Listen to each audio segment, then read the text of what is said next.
I'm about 2 hours into my run, and this is the first catch for the day. Nice otter on this little brook. It's the second otter I've got here this year. So I'll put the trap back now and hope that be successful on another run.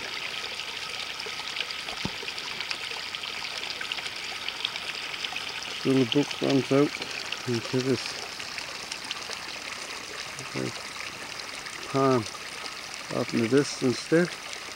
Maybe I should have more sits on this brook, but anyhow I seldom sit any more than one trap on the brook, because I found a number of years ago that if you gang sit for them, you could clean up the otters very quickly and not leave a breeding supply for next year. So hopefully this will continue. The last 10 years I've taken quite a number of otters here, usually 1 or 2 every year. Who knows, this year I might get even more. But anyhow, I'll put this otter back, this otter trap back here, and head on out, fix some more. See you later.